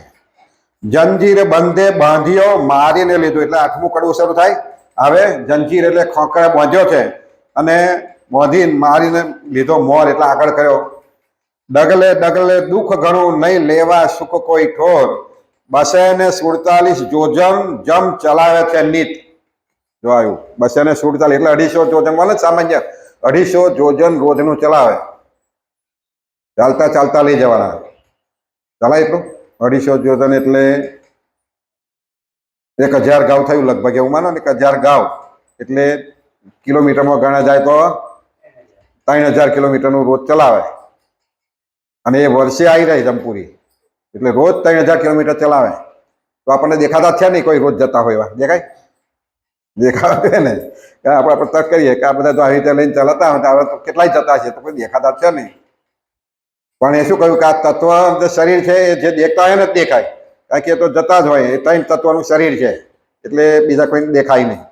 અને એ બધી વસ્તુ એવી છે કે એમને દેખાવું હોય તો તમને પાછા દેખાય. જમપુરીમાં જમરાજાઓને જ્યાં દેખાવું હતું તો જ્યાં દેખાતા દેખાય છે, ઈચ્છા હોય એને, બાકી દેખાય નહીં. એટલે 247 જોજન જમ ચલાવે છે નીત. જેવો જેનો કર્મ છે તેવી તે દંડની રીત. અને દંડની રીત કેવી છે? જેના જેવા કર્મ હોય, જેવા કર્મ કર્યા હોય એવી એને દંડ દે છે. આવી દંડ બધા આવશે. મર્મ સ્થળે મારે ઘણું, તેણે પાપી કરે પોકાર. મર્મ સ્થળે એટલે ગુપ્ત સ્થળો, એવી જગ્યાએ મારે કે જેને મારે મોત થઈ જાય એવા સ્થળો, એવી જગ્યાએ મારે એને.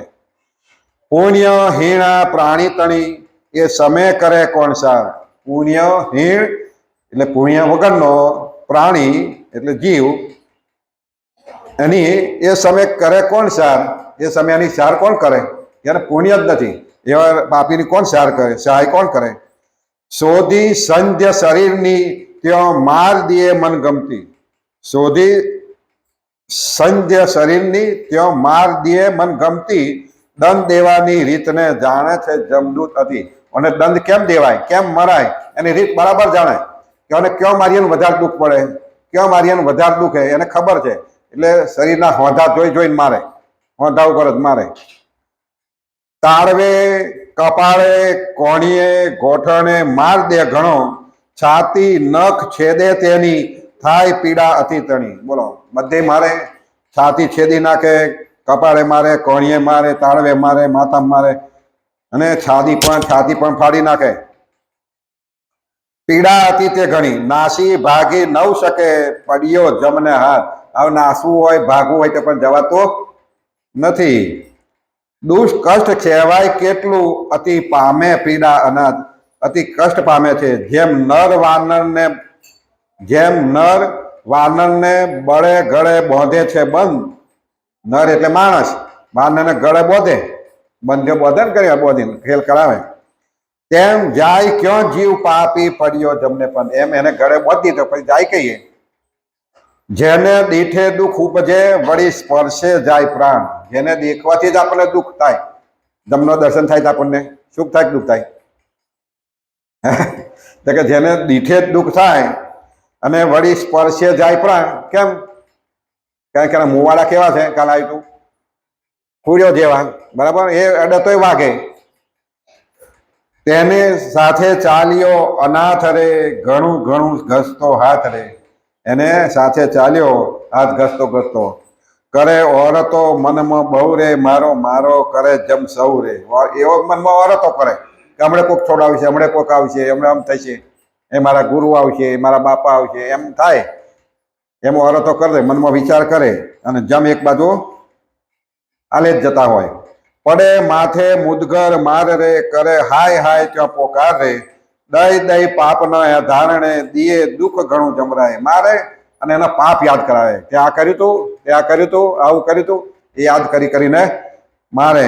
જે સમય કર્યા પાપ જેવા રે, કહે એધાણ સહિત એવા રે. જે સમય જેવા પાપ કર્યા ને એધાણ સહિત, કારણ કે આપણે જ્યાં જન્મ આપે છે ને એની સાક્ષી હોય છે. આમાં કદાચ આવ્યું નતું, આવી ગયું તો, કારણ કે જયારે જન્મ હશે તો ભગવાન એની સાક્ષી કરાવે છે અને જમદૂતોના સાક્ષી બને છે. એટલે સૂર્યદેવ ને બધા સાક્ષી હોય છે અને બધા સાક્ષી પૂરે છે કે આ ભાઈ એને આ વચન આપ્યો હતો ને ત્યાં આ પાપ કર્યું છે, એના બધા સાક્ષી હોય છે. અને એટલે આપણે કહીએ ને કે ભગવાન આપણને ખાલી મનમાં એટલું જ દે કે ભગવાન સર્વત્ર દેખે છે, એવું રહે તો આપણે પાપ ઓછું થાય. ચાલતા ચાલતા પોર ચાર રે, પ્રાણી પામે છે પીડા અપાર. એમ 4 પોર સુધી ચલાવે, અપાર પીડા પામે. હારી થાકી થયો છે હેરાન, અતિ પીડાને પામ્યો છે પ્રાણ રે. પડી રાત આવ્યું ત્યાં ગામ રે, જાણે જીવ કરીશ આરામ રે. ત્યાં રાત પડી અને ગામ દેખાય છે. એટલે પેલા તો પેલા 16 પૂર મુખ્ય જ કયા હતા. બીજા નાના નાના ગામ વચ્ચેમાં આવે ને પાછા, અમને રોકાવા માટે બધા હોય તંબુઓ, એટલે ત્યાં પાછું રોકાવવું પડે. અને એ ગામ દેખાય એટલે એને આરામ થઈ છે, કંઈક જગ્યા મળશે રહેવાની, એમ એને આનંદ થાય. ત્યાં તો આવે છે ગામના વાસી રે, ખાઈ મોસ રુધિર ના પ્યાસી રે. ત્યાં તો એને દેખી અને ગામમાં બધા ધસી આવે, છોકરા, બાળકો, સ્ત્રીઓ બધાય. અને એમ કે કોઈક સારો માણસ આવે છે, એનું રુધિર ને માંસ ખાવાનું મળશે, એવા ભાવથી બધા અમે દોડ્યા આવતા હોય. હાથે કાતા ને છરા, કુઠાર રે કાપી પાપીને કરે આહાર રે. હાથમાં કાતા લઈને આવે મોટા મોટા, જેને એવો કર્મ કર્યા હોય ને, ખાટકીઓ જેવા, એ તો એ ખાટકી એમને કાપે. એવા ખાટકી તો બની જાય ને, એ પાછા એમને તો કાપે અને એમને ખાય. ખાઈ ખાઈ ધરાય જમ જ્યારે રે, બહુ વખાણ કરે ત્યારે. ખાઈ ખાઈને ધરી જાય. આપણને તો પાછું એવું આવ્યું કે વેતનું શરીર હોય તેમાં શું ધરી જતા છે? એવું ના થાય? એક શરીર ક્યારે આટલું જ હોય, પછી એવડે કેટલો કાપતા છે, કેટલું ના ખાતા છે, અને પાછા બધા જ ધરાઈ જાય. તો એ તો પાછું એને બનાવે એવો મોટો. પીડા જ આપવાની જ હતો, એટલે શરીરને પીડા પણ એવી આપવાની. આવી છે ને બધું, એટલે એને બનાવે અને પેલા કાપે ને દુઃખ જ પડે. અને પેલા ખાતાય દેખાય, માંસ મટન બધું ખાતાય દેખાય, કારણ કે એમનો ધંધો એ છે. જ્યારે બહુ વખાણ કરે છે ત્યારે કે તારું મોસ તો બહુ મીઠું. કે કેમ એવું કહેતા છે? જાત જાતનો પાપ કર્યા હોય ને એટલે એમ કે અમે ખાધું મોસ બહુ તણું રે, પણ સૌથી સ્વાદુ તારું ઘણું રે. બહુ માંસ ખાધા પણ તારા જેવું બીજું કોઈનું સ્વાદ છે નહીં, એવું તારું માંસ છે. ખારું ખાટું તીખું તમતું રે, જમતો તું બહુ મન ગમ્યું રે. એટલે આપણને આવું કે છે હો, કે બહુ સ્વાદના ભેગા થશો ને તો પાછા આવું થાય કે બહુ ખારું ખાતો, બહુ તીખું ખાતો, બહુ તમતું ખાતો, બહુ સારું વધતો હતો, એટલે તારું માંસ બહુ સારું છે એમ કે છે. એટલે ભગવાન આપણને નિસ્વાદી વર્તમાન સાથે આપેલા. આપણા સંપ્રદાયમાં નિસ્વાદી વર્તન ખાવું પીવું ના નહીં પાડી, પણ એમાં એવા ચતુર ના થઈ જાવ કે એના લીધે તમે ઘરમાં કકડાટ કરો, મારામાર કરો, ફેંકી દો, નાખી દો. એવું ના થવું જોઈએ. સાદું ટાઈમે જે મળ્યું ભગવાને કોઈ ખાવું, પણ આવા ભાવથી ના ખાવું. ગળ્યું ચીકણું તળેલ તાવ્યું રે, વઘાર્યું ગુંગાર્યું મનમાં ભાવ્યું રે. શુદ્ધા શુદ્ધ ખાધા ખટ રસ રે, તેણે કરી તારું મૌસ સરસ રે. આવું બધું કહે છે. આવું બધું તમતું તીખું વઘારેલું લણ ને ડુંગળી વાળું બહુ ખાતું કહે છે. અને ડુંગળી દહણ વાળું બહુ ખાતા છે, એને તો આવું આઈ જ બનવાનું છે. સાંભળજો, સાચી વાત કરજો. ડુંગળી લણ બહુ ખાતા હોય ને એને આઈ જ બનવાનું હોય તો કહીને એને આપણા દાખલો છે કે લહણ ડુંગળી ખાધું હોય ને વ્યક્તિનું મોત આવે અથવા દારૂ પીધો હોય ભક્ત હોય પણ છતાં કોઈ કે પાયું હોય તો ભગવાન એને લેવા આવતા નથી. આપણા સંપ્રદાયનો દાખલો છે જુનાગઢના રાજાનો પણ, બરાબર. એક દિવસમાં એને પોતાના કુટુંબીએ દારૂ પીવડાયો હતો પણ એને ભગવાનને જે સેવા કરી કરેલું એટલે ભગવાનને કોણ ભગવાન એને તેડવા ગયા અને ભગવાન ગઢડામાં બેઠા હતા અને હાથમાં રૂમાલ લઈને નાખે આમ દાબી દીધો. તો પછી કોઈ પછી પૂછ્યું મહારાજ આ શું ચરિત્ર કર્યું? કે આ જુનાગઢના જે રાજા હતા દરબાર એને અમે લેવા ગયા હતા પણ એના સ્વજનો એને મોઢામાં દારૂ રેડ્યો હતો એટલે ગંધ મારતો હતો એટલે મેં નાક રૂમાલથી ઢોકી દીધું હતું. પણ લેવા ગયા ને પણ એવું કહેવાય છે કે તમે એવું ખાધું આવું પીધું હોય લહણ ડુંગળી ખાધું હોય દારૂ પીધો હોય અને 22 કે 21 દિવસમાં કંઈક એવું મોત થાય તો ભગવાન એને લેવા આવતા નથી. 21-22 દિવસ થાય ત્યાં સુધી લેવા ના આવે એટલે પછી બીજાને પાસે પડાય. એટલે આપણે આવું ના થાય એટલે આવા બહુ સ્વાદ કરવા નહીં. લહણ ડુંગળી જો ખાતા હવે છોડી દેજો સત્સંગી થઈને. પછી મારે તો એવું ના કંઈ કોક વાર ખવાઈ જાય ચાલે કહેવાય, કોક વાર ખવાઈ જાય ચાલે ના ચાલે. આપણે મહારાજ ના કહે છે ભગવાન ના કહે છે તો ખવાય જ નહીં. એવી આપણને શ્રદ્ધા હોવી જોઈએ. એમ કહી કાપી કાપી ખાય રે તેને દુખે કરે હાય હાય રે કરી પોકાર પડે અચેત રે નથી ખમાતો માર તે નિત્ય રે. અચેત થઈ જાય, બેભાન થઈ જાય, માર ખમાતો નહીં, શું કરે? ત્યારે કિંકર કહે સુણ પ્રાણી રે તે આ વાતને કેમ ન જાણી રે. તારી પેલા બહુ થાકે તેને બધા કહેતા હતા તો સાંભળતો નતો, તાર કેમ ના મનાયું? ત્યાં તો કોઈ કોઈનું નથી રે અમે કહીએ તું ને શું કથી રે. હે ત્યાં તો કોઈ કોઈનું છે નહીં, તને શું કહેવાનું? એમ કહીને આપે છે માર રે તેને દુખે કરે પોકારે. એમ માર માર જ કરે છે અને પોકાર ને પોકાર પાડે છે. પછી સોંભરે પાપ પોતાના રે જે કોઈ કર્યા છે પ્રગટ છા ન રે. પછી પોતાનો પાપ યાદ આવે. કેવા પાપ? પ્રગટ અને છાન. કેટલાક તો બધા દેખતા એમ પાપ કર્યો હોય અને કેટલાક છાના પાપ કર્યા હોય એ બધા એને યાદ આવે. કોઈ કહેતો એટલે આવું પાપ ના કરી એ પ્રગટ કહેવાય અને છાનું છાનું કયું કરી આવ્યા હોય એ છાના પાપ કહેવાય. એ બધા પાપ એને યાદ આવે. કહે છે મનુષ્ય દેહને પામી રે મારી શુભમતી સર્વે વામી રે.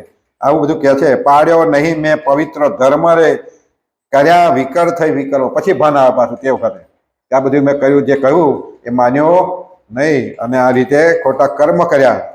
મૂર્ખાઈ મૂકી સદાચાર રે મેં તો કોઈ ન કર્યો વિચાર. મૂર્ખાઈમાં મેં કોઈ સદાચાર પાડ્યો નહીં અને વિચાર પણ કર્યો નહીં. બાર ભીતર અપવિત્ર રહ્યો રે સત્ય પુરુષનો ગુણ ન સહ્યો રે.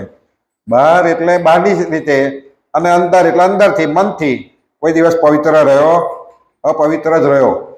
મનથી અને શરીરથી બે રીતે અપવિત્ર રહ્યો. સત્ય પુરુષનો ગુણ ન ગ્રહ રે અને સાચા માણસનો કોઈ દિવસ મેં ગુણ ગ્રહણ કર્યો નહીં. અન ધન જે આયુષ્ય મારું રે ખોયું સત્ય માર્ગથી મેં બારું રે. અન ધન જે આયુષ્ય બધું મારું એ ખોયું સત્ય માર્ગથી. આ બધું મેં ખોયું. ભજ્યા નહીં ભાવે ભગવંત રે સેવ્યા નહીં સાચા સદગુરુ સંત રે. આ બધું જીવાત્મા કહે છે એટલે આપણે બહુ દુઃખી ના થવું. આપણે તો કરીએ જ છીએ. ઘણી વખત બહુ આવે ને બહુ કે રહ્યું થાય પણ આપણે તો કરીએ જ છીએ. પણ આપણે અહીં ભૂલે ચૂકે ના થાય એનું ખાસ ધ્યાન રાખવાનું, સાવધાની રાખવી. અને ભૂલથી થતું હોય કેવું થતું હોય તો ભગવાન પાસે માફી માંગવાથી અથવા તો ભગવાનને આપણે 5 ટાઈમ જે 5 યજ્ઞો કરવાના કયા સાથી કહેલા છે. તમને દેવ યજ્ઞ હવાર મંદિરમાં જવાનું હોજે મંદિર જવાનું કરવાનું સાથી કહ્યું છે. ભૂલે ચૂકે આપણે પાપ થતા હોય ને વારતા ધૂળતા ખાતા પીતા બધું ડરતા બધું કામ કરતા બધા પાપ થતા હોય અને કોઈ પાપ જાણી જોઈને પણ કર્યા હોય. એટલા માટે હવે ભગવાનને સવારમાં અને સાંજે 2 ટાઈમ મંદિરમાં સંધ્યાકાળે ખાસ જઈને ભજનને ભક્તિને કથા વાર્તા કરવી એનો આદેશ છે. સવારમાં તો આપણે ઉતાવળમાં હોઈએ એટલે બધું સવારમાં ના થાય પણ સાંજે તો કલાક બેસીને આવી રીતે થાય. એટલા માટે ભગવાને આજ્ઞા કરેલી છે આવી. આજ કોણ કરે મારી સહાય રે એમ કરે હાય હાય રે. ત્યારે કિંકર કહે છે પ્રાણી રે તે આ વાતને નહોતી જાણી રે. કિંકર કે આ બધી વાત હવે તને ફોન થયું તો ખબર નથી એમ મારીને કહે છે. જાવું જો છે જમપુરી મોય રે જો નથી સગા કોઈ સાય રે. તારે જમપુરીમાં જ જવાનું છે, કોઈ તારું તો સગું છે નહીં. નહીં મળે ત્યાં ઉછી ઉધારું રે નહીં કરે કોઈ દંડમાં વારું રે. ત્યાં ઊંચી ઉધારો નહીં ચાલે કે ફરી વખત ફરીને મહિને તારો દંડ લઈ લઈશું અથવા બાકી રાખીશું, ફરી વખત આપીશું, અથવા કોઈ લાગવગ કશું તો ચાલશે નહીં. ત્યાં તો કર્મ કર્યું જેને જેવું રે ભોગવવું પડે છે, જો તેવું રે. ત્યાં જેવું કર્મ હોય ગમે તે હોય, આપણે લાલજી મહારાજે વારે ઘડીએ કહે એ અમે હોય તો અમારે ભોગવવાનું, તમે તમારે ભોગવવાનું. જેવું કર્મ કરીએ એ ભોગવવું જ ગમે તે હોય, સાધુ હોય સંત હોય. ખોટું કર્યું તો ખોટું ભોગવવાનું જ છે, પણ સારું કર્યું છે તેમાં થોડું ધોવાઈ જાય અથવા તો ફરી બાબત કર્યું હોય તો ઓછું પણ થાય. જે ભેળું લાવ્યો તું ભાતું રે, તેનું વાંચી દેખાડીએ ખાતું રે. જે ભેળ તું લાવ્યો હતો ને એનું ભાતું લાવ્યો હોય બતાવી કે છે અમને દેખાડી. પોષ્યો અન્યાય અસત્ય દેહ રે, કર્યો અસત્ય સંઘાસુ નેહ રે. આ દેહને કઈ રીતે પોષ્યો? ત્યાં અન્યાયની રીતે લોકોનું લઈ લીધું, લોકોનું ખાધું, બીજાને આપ્યું નહીં, આ તે કર્યું અને અન્યાય રીતે ત્યાં તારું પોષણ કર્યું. અને કર્યો અસત્ય સંઘાસે સ્નેહ, જે અસત્વાદી છે, જે ખોટા છે એનો સંગ કર્યો. તે તો રહ્યા છે ત્યાં ત્યારે કોણ સગું થાય તારું. એ બધા તો રહ્યા તો તને લઈને આવ્યા અમે, એનો વારો છે એટલે એને ઉઠાવી. પણ એ બધા અત્યારે તો તારા જે બધા કરનારા હતા બધા રહ્યા અને તને ઉઠાવ્યો. સત્ય પુરુષ ન સેવ્યા કદાપી રે, માટે આ વાટે આવ્યો છું પાપી રે. એટલે આપણે ભગવાનને વારે ઘડીએ શા માટે કહે છે? સત્સંગ કરવો. સંગ કોનો કરવો? સત્સંગીનો કરવો. સત્સંગ કરવો અથવા કુસંગ તો ક્યારેય ન કરવો એવું કહે છે ને વતનામૃતમાં. પાને એમ કહેવાય કુસંગ ક્યારેય કરવો નહીં. અને આ જે શાસ્ત્ર છે હરિચર્યા સાગરમાં એમાં પાને સત્સંગ આવે, પાને આવે. તમે એક પ્રકરણમાં તો દરેક પ્રકરણમાં સત્સંગની વાત આવે. સત્સંગ કોને કહેવો? સારી વાતો કરી એને સત્સંગ કહેવાય. ઘર સંબંધી સારી વાતો કરીને સત્સંગ કહેવાય. સત્સંગ એટલે આધ્યાત્મિક ભગવાનને માર્ગે ભગવાનમાં પ્રીત થાય એ વાતો કરનાર હોય. ઈશ્વર જીવ, ઈશ્વર માયા જે સત્ય છે એ સત્યનો સંગ કરવો એનું નામ સત્સંગ કહેવાય. એટલે આવી કથા વાર્તા આપણે શીખવું અને એ પ્રમાણે વર્તું એને નામ સત્સંગ કહેવાય. બીજી બાકી તો સમાજની વાતો આપણે હારી કરતા હોય ને, ખોટું ના ઈચ્છતા હોય, ઘણા નીતિવાળા હોય. ભગવાને કંઈક નીતિમાં જે જીવતા હોય, કોઈનું ખરાબ ના કરતા હોય તો એ સુખી જાય. આ લોકમાં પરલોકમાં સુખી થાય, પણ એને ભગવાનનું ધામ ના મળે. એને જ્યાં સારું નીતિ હતી ત્યાંથી એને સુખ મળે, પૂરું થાય એટલે પાછું એને જન્મ મરણ ચાલુ થાય. પણ સત્સંગ કર્યો હોય તેનું જન્મ મરણ દૂર થઈ જાય. નોતી બીક શંકા મન મોય રે, કરતો પાપ ઈચ્છાય રે, તે તો જમ પૂરીને જાણી રે, એમ સુણીને બીક ના હાણી રે. જો તું અમથી બીક અભાગી રે તો તું પાપ બુદ્ધિ દેહ ત્યાગી. તે બીક ના રાખી, પણ જો બીક રાખી હોત ને થોડી તો એક આટલું પાપ થાત નહીં. માટે અમને ન ગણ્યા ગમાર રે, એમ કહી દે બહુ માર રે. તે અમને ગમાર જેવાય ના જાણ્યા કે છે એટલે એમ કરી અને પાછા મારે, સંભાળી મારે. એટલે પેલા તો બધા દુઃખ થાય ને. દે માર અપાર તે સહે રે, વળી મુખે કિંકર એમ કહે રે, થયા ભૂખ્યા ને તરસ્યા ભારે રે, આપ ખાવા તે અમને આવા રે. આવું અમે ભૂખ્યા થયા તારી પાછળ ચાલી મારી અમારા હાથ પગ દુખ્યા, કંઈક ખાવાનું હોય તો આપ અમને. પેલા આપવા માગે જીવ પાસે. હવે જીવ લઈ ગયો હોય તો આપે, ના લઈ ગયો શું આપે? એટલે કહે છે થયા તે તો જોઈશે અમારે જરૂર રે, લાગી ભૂખ ને જાવું છે દૂર રે. એટલે અમને તો આપવું જ પડશે, હજુ આખું બહુ દૂર જવાનું. આપ ખાવા નહીં તો તને ખાશું રે, ત્યારે મૂકશું સૌ જ્યારે ધરાશું રે. જો ખાવાનું હોય તો કે તને આવો નવો ખાવા માંડીશું. પેલા કે ને રાક્ષસોને જેમ તને આવો કાચો ખાઈશું એમ કે. પછી કેડે દીધું હોય કોઈ રે, ભાગ 3 વેચે છે ત્યોય રે. એક ભાગ જમદૂત લે, બીજો પ્રેતના ગણને દે, ત્રીજો ભાગ તે પોતે જમે રે. એમ દિન 18 નિગમે રે. એટલે જે એને કંઈક પુણ્યદાન કર્યું હોય અથવા તો અહીં આપણે નહીં મરી ગયા પછી પાછા પુણ્યદાન કરતા હોય, બ્રાહ્મણ જમાડતા હોય, કંઈક આપતા હોય, બધું કરતા હોય, શ્રાદ્ધ કરતા હોય, એ બધું કે જીવાત્માને મળે છે. 12 દિવસ સુધી તમે જે કરો ને એ બધું જીવાત્માને મળે છે. અને ત્યાં એને આ રીતે કામ લાગે છે. એને જે જમરાજા માગે એટલે એના પાસે એમાં 3 ભાગ પાડે. એમાં એક ભાગ જમદૂત લે, એક પ્રેતનો ગણ બધો જે હોય એ લે, અને એક એને પોતે જમે. એમ 3 ભાગ લઈને પછી આગળ ચાલે ખાઈ. હવે તમે કશું કરો નહીં, એને કર્યું ના તમે આપણે પાછળ ના કરીએ, આપણે એવા હોય પાછળ. એ કોને જોયું? બધું કહેવાનું. આવું આપણે ઘણા બોલે છે અત્યારે. શ્રાદ્ધને એવું બધું નહીં કરતા હોતા, શ્રાદ્ધ નહીં કરતા. ઘણા બધા હતા શ્રાદ્ધમાં માનતા જ નહીં કે આવું. પેલા 12 દાર સુધી રોજનું રોજ શ્રાદ્ધ થતું હોય, 12 માસ સુધી. આમ તો વરસ સુધી થતું હોય. અમુક ટાઈમ થાય, મહિનો કે માસિક શ્રાદ્ધ આવું બધું થતું હોય, તો એને જીવાત્મા, કારણ કે વર્ષે પહોંચે છે ને, એટલે એ શ્રાદ્ધનું એને મળે છે. એટલે આપણે ના જાતા જેને સુવિચાર સારું કંઈક વિચારતા હોય તો પોતાના માતા પિતા અથવા જે કોઈ માતા પિતા કોઈ પણ આપણા ઘરના હોય એની પાછળ આ કર્મ કરવું જોઈએ. આપણે સ્વામિનારાયણ ભગવાન અથવા રામ ભગવાન, કૃષ્ણ ભગવાન એના ચૈત્રોમાં તો અથવા એના શાસ્ત્રોમાં હતો, તે લોકોએ પણ તર્પણ કરેલું છે ને, શ્રાદ્ધ કરેલો છે પોતાના માતા પિતાનો. તમે એમને એમના બાપ ધમપુરીમાં ગયા છે, ધામમાં ગયા તો શ્રાદ્ધની જરૂર નથી, પણ આપણે ખાતરી છે કે બસ ભગવાનના ધામમાં જ ગયા. કારણ કે પછી તમે જે કરો છો શ્રાદ્ધ આપણા પિતૃઓને પણ મળે છે. પિતૃઓના પિતૃ બધા જે હોય ને આપણા, એ બધા પિતૃઓને મળે. એ પિતૃઓ પાછા કંઈક જન્મ લીધો હોય તો મેં સાંભળ્યું હતું કે જન્મ લીધો દાખલા તરીકે આપણે અત્યારે આપણને કોઈક પહેલા ભરવાનું કોઈકનું શ્રાદ્ધ મળતું હોય ને એના લીધે અત્યારે આપણે સુખી હોઈએ, આવું સાંભળ્યું હતું મેં. કે એ શ્રાદ્ધ તે તો થતું હોય, એ પિતૃઓનું તર્પણ થતું હોય, એ પિતૃ રૂપે આપણે અત્યારે પણ આપણે પામતા હોય, ભલે અહીં જન્મ લીધો અહીં પામતા હોય, પિતૃલોકમાં તો પિતૃલોકમાં પામે. એટલે આપણી આ હિન્દુ વિધિ છે તો એ કરવું જોઈએ. જે પોતાની શક્તિ ભગવાન પાસે એમાં કહ્યું છે યથાશક્તિ પ્રમાણે શ્રાદ્ધ ને વિધિ બધું કરવું. દ્વાદશ મોરના એ 18 ત્રીજો અને એ મળી માસ થાય નિર્ધાર. દ્વાદશ મોરના એ 18 આગળના 12 દિવસ અને 18 દિવસ ચલાવે એમ કરી 1 મહિનો પૂરો થયો. 12 દિવસ કયા જે ઘેર રાખ્યો તો એ એમ માસ પૂરો થાય.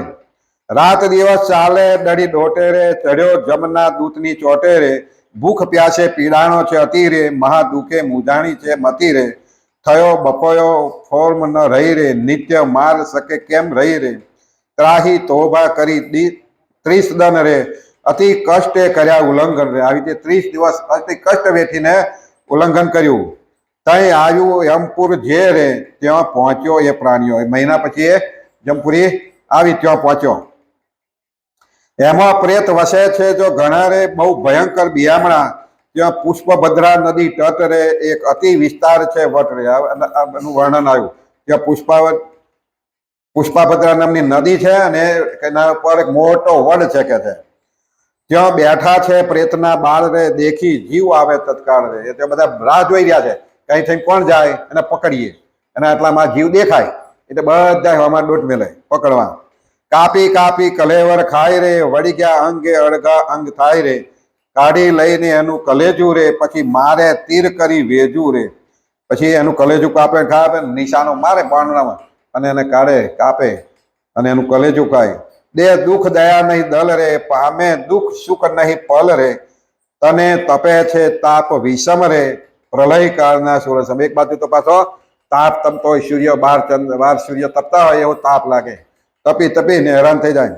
જીવે જોઈ એ વટનું ભૂખ, છાંયે બેસવા કર્યો હરખ રે. એને દૂરથી પેલો વડ દેખાય, તાપમાં તપી ગયો હોય તો કે આવું વડ સરસ આવ્યો છે, મનમાં અભરખા થાય કે આવું થોડુંક બેસવાનું મળશે. ત્યાં તો પ્રેત બાળ બીજો મળી રે, ખાવા લાગે છે પાપીને વળી રે. ત્યાં તો પેલા બીજા વડમાં પ્રેત બાળ આવ્યા અને બધા એને ભરખવા લાગ્યા, કાપીને ખાવા માંડ્યા. ત્યાંથી આવ્યો પૂર દ્વારે પાણી રે, ઉઠ્યા લાગ લેવા દરવાણી. પાછી પૂરની બહાર આવ્યો, દરવાજો આવ્યો એટલે પેલો દરવાનો હોય ને પાછો ગેટમેન, એ પાછો લાગો માગે, એ લાગ લાવ મારા ભાગનું. લીધું મસ પીધું રે રુધિર, તેને દુખે રૂવે છે અધીરે રે. પછી આવું કાપી કાપી ખાઈને દુઃખ પડે છે એટલે રડે છે. પછી જાય છે જમપુર મોય રે, લે લાગ ભાગ માગી ત્યો રે. પછી અંદર નગરીમાં બેઠો અંદર દરવાજામાં એટલે ત્યાં પાછો લાગો માગે. લીધું માંસ રુધિર પીવાને રે, રાજા પ્રધાન વજીર દીવાને રે. પછી નગરના રાજા હોય, વજીર હોય, પ્રધાન હોય, એ બધા આ લાગો માગે છે. કહે લઈ જાવો જમ અહીંથી રે, ઉતાવળો આ પૂરમાંથી. પછી એનો લાગો લીધો, હવે કાઢવાને બહાર જલ્દી. પાપી લાગ ને નીસર્યો બહાર રે, ઉત્તર દ્વારેથી દક્ષિણ દ્વાર. ઉત્તરમાં પહેરે ને, કારણ કે જવાનું છે ઉત્તરમાંથી અને જવાનું આગળ ને આગળ દક્ષિણમાં, એટલે ઉત્તરમાંથી પહેશે ને દક્ષિણમાં પાછળ નીકળે. મેલું શહેર એક 16મો રે, એમ રાત દી જાય રોડમો રે. એમ રાત દિવસ આ રીતે જાય છે. કંપે કાળ દેખી દૂતને રે, અતિ થરથર ધ્રુજે છે તન રે, કેમ આવશે આ દુઃખનો અંત રે, એમ કરે ઓરતો અત્યંત ઓરત. એટલે આવા ભરખા વિચારો કરે, ક્યારે અંત આવશે મારું. તેને જોઈને જમના દૂત રે, દુઃખ દે છે અદભુત રે, મોરે કરે છે કિંકર મારી રે, જીવ ભોગવે છે દુઃખ ભારી રે, નિત્ય આવે છે જમના ગામ રે, ત્યાં નથી સુખ લેવા કામ રે. રોજ રોજનું એક ગામ આવે, આ તો પેલા મોટા હોલ ન કરો પણ બાકી નાના નાના ગામ આવે, દરેક રાતે ત્યાં રે પછી આગળ ચાલે. સાંજ પડે ને થાય સવારે, દે નાના મોટા સૌ માર રે, નર નારીને ન મળે મેર રે, જાણે ગોળનું ગાડું આવ્યું રે. એમને તો ગોળનું ગાડું જ દેખાય, ખાવા પીવાનું મળે ને કાપી કાપી, એટલે ગોળનું ગાડું આવ્યું. ખાય ધરાય થાળ રહ્યા જ રે, વળી કરે પરસ્પર વાત રે, આનું મસ લાગે છે મીઠું રે, આવું બીજા કોઈનું ન દીઠું રે, ઘણે દને મળ્યું આજ ઘડ્યું રે, આજ દિન મોર આવું ન મળ્યું રે. આવી વાતો કરે. એમ પામે છે દુઃખ અપાર રે, કષ્ટ પામે પાપ કરનાર રે, પામે દુઃખ જાય નહીં સહ્યું રે, સત્ય નિષ્કુળાનંદે કહ્યું રે. નિષ્કુળાનંદ સ્વામી કહે છે આ બધી વાત કહીએ સત્ય કઈ છે, કોઈ ખોટી નહીં લાગતી ને. હજી આપણને મનમાં એમ થાય ખારું સારું વાતું છે, ખોટું છે, સાચું છે, ખોટું છે. પણ નિષ્કુળાનંદ સ્વામી એટલા માટે પકડીને એમનેમાં કહે છે કે આ વાત્ય સત્ય કઈ છે રે. એટલે આઠમું કડવું પૂરું થયું આજે, 4 દિવસ. હજુ આપણે 5 દિવસ રહ્યા છે. હજુ કોઈ આવતા નથી, કોઈક દિવસ આવે, કોઈક દિવસ નહીં આવતા. તો કદાચ કામ હોય ને, લગન ગાળો હોય કે બીજું હોય, પણ ના જાણતા હોય તેમને કહેતા રહે 5 દિવસ બાકી છે. 5 દિવસમાં આપણે પૂરી કરવી છે. હજુ તો 9 8 થયા, 12 રહ્યા, એટલે થોડુંક વધારે ખેંચ્યું. પણ આપણે ચાલુ કરતા હોય થોડુંક, આપણે 8:30 ચાલુ કરી જવાનું કર્યું એટલે 9 થઈ જવા આવે. કારણ કે ભજન થતું નહીં વહેલું, પાછું નીકળી જાય, 15-20 મિનિટ નીકળી જાય. અને છતાં આપણે ઝડપથી કરીએ, બાકી એક જ પ્રકરણ પૂરું થાય. વધારે વાતો કરવા રહીએ તો એક જ પ્રકરણ પૂરું થાય, પણ આપણે પૂરું કરવું છે.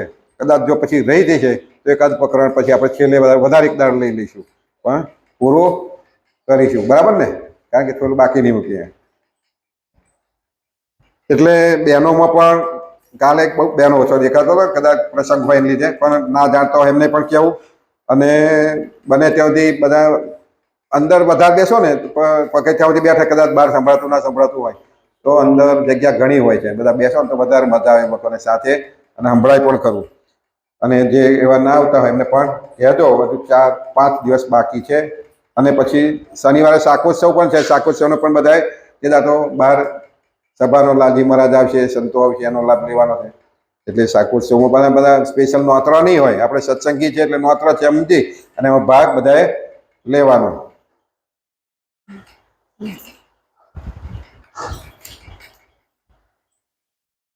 આજના જે આપણને અહીંયા આગળ સત્સંગમાં દાન મળેલું છે કથામાં, એ 500 રૂપિયા રમેશભાઈ ધોળાભાઈ સોલંકી રોકડા, 500 રૂપિયા ભીખાભાઈ મોતીભાઈ પટેલ, 500 રૂપિયા શશિકાંતભાઈ છોટાભાઈ પટેલ, 200 રૂપિયા કનુભાઈ માનસિંહભાઈ રાજપૂત, 200 રૂપિયા રસિકભાઈ શિવાભાઈ પટેલ.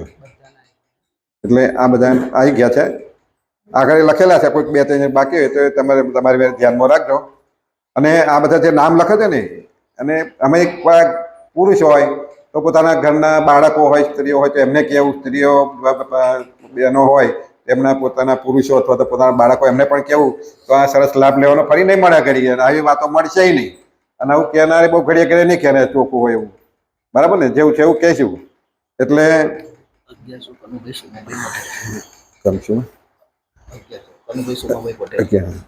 1100 રૂપિયા કનુભાઈ સોમાભાઈ પટેલ એમના તરફથી આવે છે. અને બધા જે આવે છે આપણે દરરોજ કહીએ જ છીએ કે જેણે ભલે ગમે તે રીતે સેવા કરી, નાની મોટી સેવા કરી હોય, મનથી કરી હોય, તનથી કરી હોય, તો ભગવાન એમને ખૂબ આ લોક પરલોકનું સુખ તો આપે જ, સાથે ખૂબ સુખ્યા રાખે અને સત્સંગને એનું હિત કરવાનું એમને બળ આપે. એવી ભગવાનને વારે ઘડી આપણે પ્રાર્થના કરીએ કે દરેકને ખૂબ સત્સંગનું સુખ આપે અને સાચી ભક્તિને સાચું ધર્મ રીતે વર્તવાનું પણ બળ આપે. એ પ્રાર્થના સાથે સ્વામિનારાયણ ભગવાનનો ચરણો પ્રાર્થના સાથે બધા ભક્તોને જય સ્વામિનારાયણ.